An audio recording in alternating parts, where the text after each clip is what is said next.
이 이야기는 도움을 요청하는 외침으로 시작됩니다. 손이 묶인 채 피를 흘리며 앉아있던 소녀는 알토를 부르며 도움을 요청했습니다. 소녀의 뒤에는 집이 불타고 있었고 그녀를 부르는 청년 앞에서 멀지 않은 곳에 있던 다른 소년이 그녀에게 달려가려고 했습니다. 그러나 그는 자신의 몸이 움직일 수 없다는 것을 깨달았습니다. 움직이려던 그는 한나를 보면서 그 순간에 질 수 없다는 것을 깨달았기 때문에 누군가에게 도움을 요청했습니다. 그들 위에 있는 누군가는 이미 쓸모가 없다고 말했습니다. 청년은 삶 때문에 비명조차 지르지 못하는 것 같았습니다. 인생은 불변의 운명의 법칙이며 하나님의 뜻입니다. 영웅은 너무 약한 삶을 가지고 태어났기 때문에 아무것도 하지 않고 침묵 속에서 지켜볼 수밖에 없었기 때문에 이것을 직면해야 했습니다.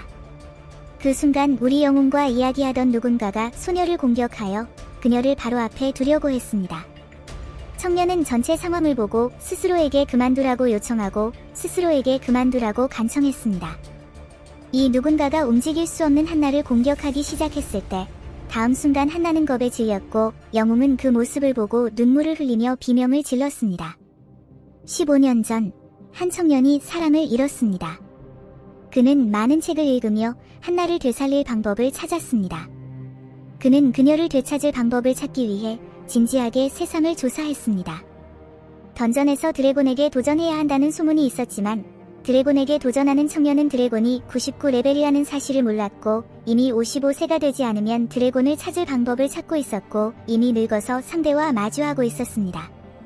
우리의 영웅은 99레벨에서도 드래곤을 물리칠 수 있었던 경험을 통해 승리가 정말 불가능하다고 생각했지만 이제는 적어도 사랑하는 사람들에게는 돌아가지 않을 것입니다. 영웅은 피를 흘리며 한나를 기억하며 그가 노력했기 때문에 그녀가 그를 믿을 것이라고 생각했지만 그의 힘이 그를 떠난 그 순간에도 여전히 홀로 남아 눈물을 흘리며 한나를 생각하지 않은 순간이 없었기 때문에 그녀를 기억하고 그들을 하나로 묶은 행복한 순간을 기억하고 그녀에게 아무것도 제공하지 못한 것에 대해 사과했습니다. 약이 있던 제단 앞에서 그는 날씨가 좋고 의자가 있는 나무 아래에 있는 다른 곳에서 다시 시도해 볼 것이라고 생각했습니다. 우리의 영웅에게 연설하면서 그는 영웅이 행운의 낙원에 있었기 때문에 그의 삶에 대해 물으며 감사의 말을 전했고 청년은 눈앞의 생물을 보고 그가 방금 죽었다는 것을 깨달았습니다. 그 생물은 도착한 사람이 하나님의 눈물을 흘리기에 합당하다고 설명했습니다. 얼마간의 시간이 흐른 후 청년은 무슨 일인지 이해하려고 노력했습니다. 의자에 앉은 생물은 청년이 부활의 은사를 받았으며 다시 삶을 살 수 있다고 말했습니다. 이 계시에 놀란 청년은 그렇게 부를 수 있다면 휴가를 보낼 수 있다는 말을 들었습니다. 그 생물 뒤에는 꽃과 초원이 있는 아름다운 들판이 있었는데 그 생물은 청년의 영혼이 이미 지쳐있는 것처럼 보였기 때문입니다. 우리의 영웅은 그 생물을 방해하고 사실이 아니며 자신의 삶을 다시 살고 싶다고 말했습니다. 영웅은 괴물 앞에서 분명하고 큰 소리로 대답했고 괴물은 청년의 운명을 바꿀 수 있지만 한 가지 조건, 즉 20년과 단 한 번의 기회라고 대답했습니다. 운명의 힘은 엄청나게 강하고 청년이 여전히 처음부터 시작하고 싶은지 묻고 그것을 극복하기 전에 그의 삶이 끝날 수 있습니다. 한나를 기억하는 우리의 영웅은 당연히 그가 그것을 원했고 소녀를 구하고 싶다고 생각했습니다. 그래서 그 생물은 괜찮다고 말하면서 청년의 소원을 들어주겠다고 제안했습니다. 다음 순간 그것은 우리의 영웅에게 다가와 모든 것이 다시 시작될 것이며 나머지는 스스로 기억할 것이라고 말했습니다. 인내하고 소원을 이루기 위해 노력하고 그의 운명을 거역하겠다고 제안하는 것 외에는 선택의 여지가 없었습니다. 그래서 우리의 영웅은 눈을 뜨고 눈앞에 있는 두 사람을 바라보며 다시 한번 아기의 몸으로 부모님과 함께 있는 자신을 발견했습니다. 그의 두 번째 삶이 시작된 것입니다. 그때 누군가 알토를 불렀고 아기를 반갑게 맞이하며 일어나라고 말하는 알토의 부모님은 알토에게 좋은 아침이 되길 바란다고 햇살이 비치는 바깥이 좋으니 산책하러 가자고 말했죠. 알토는 부모님을 보며 자신이 아기의 모습으로 돌아왔다는 사실을 깨달았습니다. 그래서 그는 부모에게 손을 내밀어 얘라고 말했고 부모는 아들을 사랑스럽게 바라보며 안아주고 싶어 했고 아버지는 아이를 향해 손을 뻗었고 어머니는 아기를 품에 안고 아기를 깨우기로 아버지와 함께 결정했다고 말했습니다. 그런 다음 아버지는 그를 재우겠다고 말했고 어머니는 행복해하며 아들의 감정에 감동하여 아들을 꼭 안고 싶다고 말했습니다. 소년을 귀엽다고 부르면서 그는 말이 없는 소리만 내고 모든 것이 괜찮다고 생각했고 그녀에게 한마디도 할 수 없었고 목이 아직 완전히 발달하지 않았다고 스스로 생각했습니다. 어머니를 관찰한 아들은 자신이 태어났을 때 머리가 길었고 아버지는 아직 수염을 기르지 않은 것 같다고 생각했고 그가 다시 태어났기 때문에 이것이 놀랍다고 생각했습니다. 다음 순간 부모는 아들에게 창문으로 다가갔고 아들은 이 새로운 삶에 대해 생각하면서 거리를 바라보았고 이번에는 잃을 시간이 없었습니다. 유아용 침대에 누워있는 우리의 영웅은 아기의 몸이 너무 불편하고 저개발 상태라고 의심조차 할 수 없다고 생각했습니다. 우선 그는 요람에 누워있는 소년이 걷고 싶다고 생각했습니다. 이 순간 그의 어머니는 그 옆에서 음식을 자르고 혼자서 무언가를 흥얼거리고 있었습니다. 다음 순간 우리의 영웅은 적어도 옆으로 돌릴 수 있다고 혼자 생각하고 있었고 소년이 침대 옆으로 손을 잡아당겼을 때 시스템 창이 눈앞에 나타났지만 그것이 무엇인지 전혀 이해하지 못했습니다. 소년의 눈앞의 시스템 창에는 우리 영웅의 첫 번째 레벨과 데이터가 표시되었습니다. 그의 이름은 알토, 첫 번째 3, 직업은 운영자, 재능은 크리에이터였습니다. 그런 다음 어머니는 아들에게 다가가서 거기에 무엇이 있는지 물었습니다. 그러자 우리의 영웅은 화면을 가리키며 무언의 소리를 냈습니다.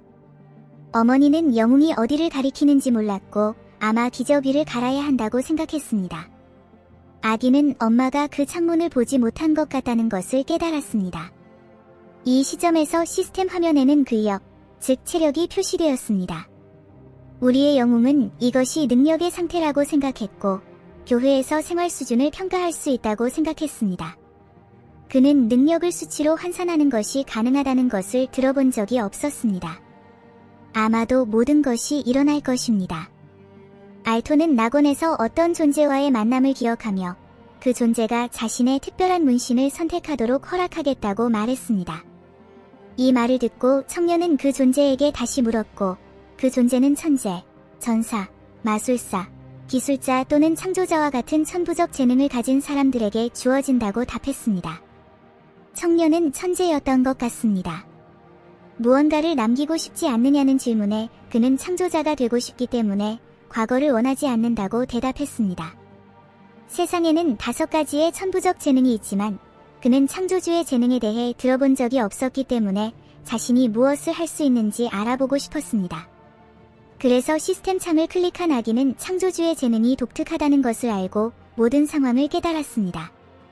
모든 것을 배울 수 있다면 레벨이 올라갈 것이고 그것이 대단하다고 생각했지만 아기는 자신의 등급이 1에 해당하는 최악의 등급이라는 것을 깨달았습니다. 그는 노력해야 하지만 그럴 시간이 없다고 생각한 영웅은 요람에서 벗어나려고 노력했습니다.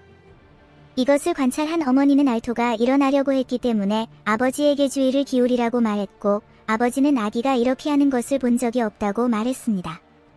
소년은 조금 자라야 할 것입니다. 우리의 영웅은 한나가 죽기까지 15년이 남았기 때문에 시간이 정말 없다고 생각했습니다. 그 시간 동안 그는 그녀를 공격한 마법사보다 강해져야 할 것입니다. 단 1초도 허비할 수 없었죠. 게다가 그는 전생에 한나만 잃은 게 아니었죠. 영웅은 어머니와 아버지를 바라보며 생각했습니다. 그의 어머니는 아들을 바라보며 그의 얼굴이 너무 슬퍼서 알토에게 무슨 일이 있었는지 물었습니다. 그 순간 우리의 영웅은 엄마를 껴안고 8년 후 아버지와 어머니를 잃고 그들이 어떻게 죽었는지 기억한다고 생각했습니다. 알토가 8살이던 어느 날 밤에 일어난 일입니다. 갑자기 고블린 무리가 나타났고 처음으로 괴물들이 마을을 공격했습니다. 아버지는 아들과 어머니를 지키며 고블린을 내버려 두라고 외쳤습니다. 이 모든 것을 보고 우리의 영웅은 두려움에 휩싸여 눈물을 흘리며 아버지가 고블린과 싸우는 모습을 보았고 그 순간 필멸의 두려움만을 느꼈습니다. 그의 어머니는 그를 품에 안고 도망치고 있었고 그는 그저 어머니에게 매달려 비명을 지르려고 했습니다. 그는 아버지를 따라갔지만 너무 늦었습니다. 다음 순간 도망치던 어머니는 알토에게 엄마가 도와줄 테니 다 괜찮을 거라고 말했지만 그 순간 고블린의 공격을 받았고 어머니는 아들을 구하겠다고 외쳤습니다. 그런 다음 청년을 던져버리고 도깨비들은 그녀를 데려갔고 어머니는 아들이 그들을 다룰 수 있기 때문에 도망치라고 외쳤습니다.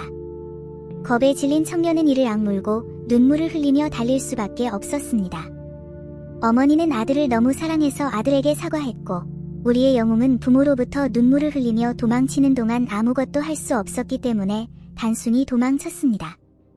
하지만 이번에는 두 번째 인생에서 그는 엄마와 아빠를 구할 것입니다. 우리의 영웅은 요람에서 부모님 옆에 앉아서 더 강해질 때라고 생각했습니다. 나중에 알토는 자라서 책을 읽기 시작했고 지적 능력이 성장하기 시작했습니다. 그러자 어머니는 책을 빼앗아 청년에게 주라고 말했고 청년은 왜 책을 줘야 하는지 이해하지 못했습니다. 다음 순간 횃불이 켜지지 않았다고 생각한 아버지는 아들을 찾으려고 했습니다. 그 순간 아들의 랜턴에 불이 켜지자 상태 창에 청년의 마법력이 3레벨로 마법력을 회복하는 중이라는 표시가 떴습니다. 그는 성장하자 다른 사람들이 지켜보는 가운데 매우 빠르게 점프하고 달리기 시작했습니다. 민첩성 상태와 회피 기술 레벨이 증가하여 영웅은 매번 새로운 것을 할 수 있었습니다. 다음 순간 8년의 세월이 순식간에 지나갔습니다. 청년은 나무 옆에 앉아서 자신의 재능과 스킬을 사용했고 그 역시 성장했습니다. 집에 돌아온 어머니는 알토에게 8번째 생일을 축하한다고 말했습니다. 엄마는 매우 기뻐하며 아들을 안아줬고 아들은 엄마가 자신을 너무 많이 안아주면 엄마가 자신을 짓밟는다는 것을 깨달았습니다. 그의 아버지는 잘생긴 남자가 자기 안에 있다고 말하며 즉시 훈련을 시작하겠다고 말했습니다. 어머니는 아들이 저녁에 교회에 갈 것이기 때문에 아들을 축하하면서 좋은 생각이라고 동의했고 우리 영웅도 동의했습니다. 8살이 되는 모든 사람은 일종의 신분증인 특별한 팔찌를 받고 우리 영웅도 8살이 되었고 신부는 알토에게 손을 내밀어 달라고 요청했고 교회에 서 있는 청년이 손을 내밀고 신부는 청년의 신원을 증명하는 마법의 팔찌를 그에게 주었다. 신부는 이걸 가지고 대도시로 가는 게 좋을 거야 라고 말하며 잃어버리지 않도록 조심하라고 당부했습니다. 팔찌를 받은 영웅은 마침내 때가 왔고 고블린이 몇 시간 안에 마을에 도착할 것이라고 생각했습니다. 그는 이미 울고 있었고 그는 자신을 모아야 한다고 알토는 생각했습니다. 그는 과거의 자신을 기억하면서 때가 왔다는 것을 알았습니다. 우리의 영웅은 자신이 이 마을을 구할 수 있다고 생각했습니다.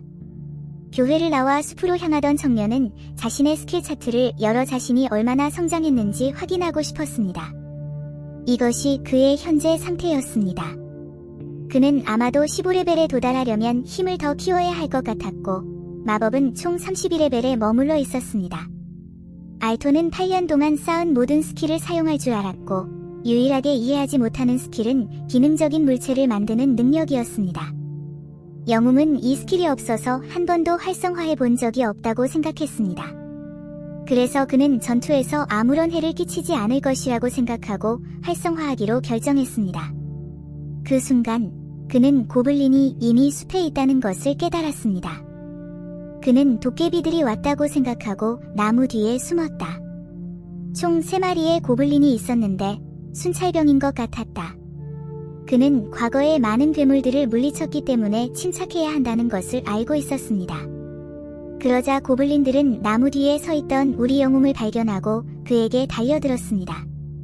청년은 이것이 그의 두 번째, 인생의 첫 번째 싸움이 될 것이라고 생각했습니다. 그가 배운 것을 보여줄 때였습니다. 마법을 집중하면서 그는 매일 훈련해왔고 이번에는 후회하지 않을 것이라고 생각했습니다. 그는 마을을 구할 수 있는 유일한 사람이었습니다. 우리의 영웅은 화염을 사용하여 고블린을 공격하기 시작했습니다. 고블린 한 마리를 죽인 후 청년은 자신이 성공했다고 생각했지만 그것만으로는 충분하지 않았습니다. 다음 순간 그는 다른 고블린과 싸우고 있었고 다른 고블린이 뒤에서 그를 공격하고 있었고 피하면서 우리 영웅은 실수해서는 안 된다는 것을 깨달았습니다. 고블린 3마리를 모두 죽인 후 그는 공격을 강화해야 한다고 생각했고 아직 몬스터를 만나지 않은 것이 운이 좋았습니다. 우리 영웅이 고블린을 상대하는 동안 시스템은 그의 레벨이 증가하고 있음을 보여주었습니다. 그는 고블린을 물리치고 레벨을 올린 것이 믿기지 않는다고 생각했고 청년은 이미 머리가 빙글빙글 돌고 있다고 생각하며 어지러워했습니다. 그러던 중 청년은 도깨비가 칼을 들고 자신을 향해 달려오는 것을 보았습니다. 고블린은 청년에게 상처를 입힐 수 있었기 때문에 우리의 영웅은 다음 고블린을 상대하는 새로운 고블린이 그 뒤에 전체 갱단이 있다는 것을 보고 깜짝 놀랐습니다. 고블린이 많았지만 다친 팔이 없으면 싸울 수 없었고 현재 아무것도 변하지 않았고 아무리 열심히 싸워도 운명을 바꿀 수 없을 것이라고 생각했다고 영웅은 사랑하는 사람을 기억하며 생각했습니다.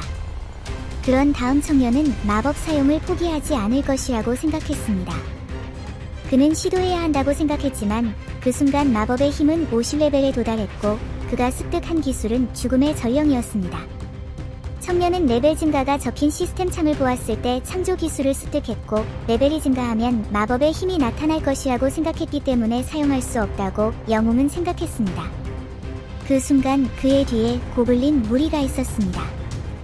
그들은 그의 약점만 보았지 전투 기술은 보지 못했기 때문에 공격하고 싶었고 그에게 무슨 짓을 할 것입니까? 우리의 영웅은 생각했습니다. 다음 순간 고블린 중 한 명이 청년을 공격하기 시작했고 그의 검을 피하고 그가 다칠 뻔했다고 생각했고 그의 마법이나 오히려 불덩어리를 사용하여 우리 영웅은 고블린을 공격했고 상처 입은 손으로 더 힘들다는 것을 깨달았고 상황이 더 나빠질 뿐이라는 것을 깨달았습니다. 이 시점에서 많은 고블린이 우리 영웅을 공격했고 그는 이번에는 8마리가 있었는데 그런 힘으로 그들을 물리칠 수 있을 것이라고 생각했습니다. 그래서 청년은 자신의 힘을 믿으려고 노력했습니다. 다음 순간에 마법을 사용하여 진지한 기술인 창조 기술을 사용하여 협곡에 떨어진 고블린을 처리할 수 있었습니다. 알토가 해냈다는 것을 깨달은 청년은 자신이 할 수 있다고 생각했고 그것은 창조 기술이라고 생각했습니다.